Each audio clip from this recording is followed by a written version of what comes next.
I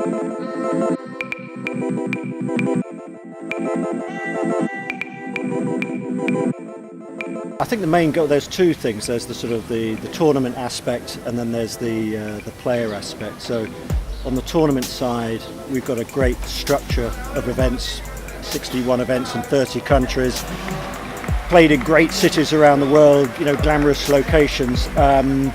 But we've got to create a platform and a mechanism where our sort of best events can grow. And on the player side, it's getting them to understand that it's their tour.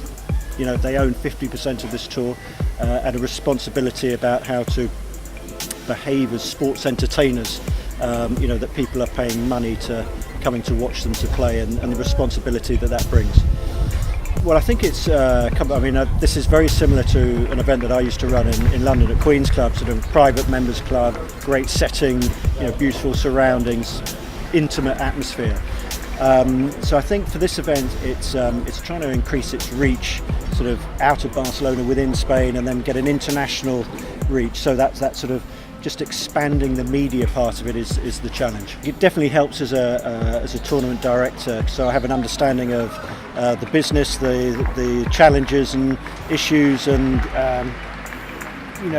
everything that's relevant to growing an event. The player side, I was an appallingly bad player, so I hacked around on the very lower levels of the tour. So to understand what it must be like to be top 50, I don't. But I knew the Challenger Tour and the qualifying too well. Yeah, too well. Too well. This has been the golden age. I grew up as a kid watching Borg and McEnroe era, and when they left, everyone said tennis is finished, and all these people do come through. The Agassis, the Sampras, the Beckers, all these players. So a star always comes through, and this era, I think collectively has been different to the other eras, and you've had four sort of global icons. Obviously, Rafa, Roger, Novak and Andy, they're big icons, but then supported by a whole raft of other players, Delpo and Tsonga, and all these guys have mass appeal. So I think it's the depth that's also been part of this big golden era. I'm actually genuinely excited about this changing of the guard, who this next generation are going to be. It's a very good question. I've heard a huge amount of experts, ex-players, legends, tournament directors, people, media, and people in the game talk about it, and no one's got the one answer as to why that's the case. The common theme throughout all the answers is that it's just so physical, and I think also the amount of tournaments these guys are playing at such a high level of intensity, I think you need a maturity to handle that mentally as well.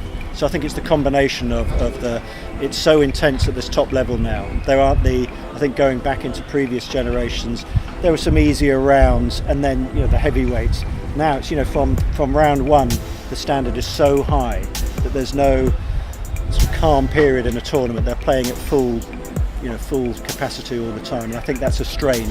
And I think you develop that mechanism to cope with age. No, I don't. I think the number of tournaments, for me, you've got to we have a responsibility at the ATP to provide a platform where people can play. Players then have the responsibility to work out their own schedule. And actually some of the top guys are playing, the top 10 are playing maybe a fraction less than they did 10 years ago, actually. Well, I think, being on the ATP World Tour, the Barcelona tournament for 25 years, that's a big landmark. And this 25 years of tournament directors and players coming together to form this union to, co-run the sport 50-50. It's a unique organisation, and Barcelona's been a part of that for 25 years. So they should be very proud of what they've built up. If you saw pictures from 25 years ago, it doesn't look like it does now.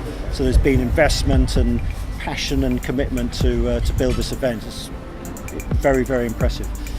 I think by having it in a club, in a tennis club, brings that sort of feeling of intimacy, and you can just feel it around the site. There's a nice warm atmosphere.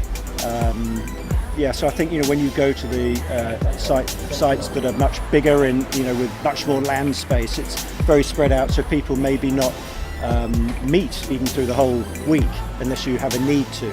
Here, you're gelled in, and I think that brings a nice unity. He is. I mean, we talk about this sort of generation of players. I mean, Rafa has got to be one of the most iconic tennis players of all time. But I'd say he's even transcended tennis. I think he's one of the most iconic sports people of all time, which is very, very rare. So for tennis, he's huge. There's no question about it. And I think what he brings to each event, I mean, you can just feel it. You can feel the difference in a crowd atmosphere when he's playing. I mean, I always tell the story, and it's true. My son, who never used to watch tennis at all, he liked extreme sports, skateboarding and all this sort of stuff, and thought tennis was, maybe not for him. And I forced him to come and watch Queen's, literally forced him, and he sat down, and Rafa came out, and he just was like, wow, tennis has immediately bought the racket, bought the t-shirt, and he's played tennis ever since. It's a very powerful thing to be able to do that to someone, to actually engage in a sport and change someone's life. It's a big deal. And it makes the father proud as well, right? Very, very, very proud. Yeah. Unfortunately, he's not as good as Rafa. That's the only disappointment. Is he as good as you were? Of course not. No. Thank you very much. Yeah. Thank you. Thanks for taking Thank you.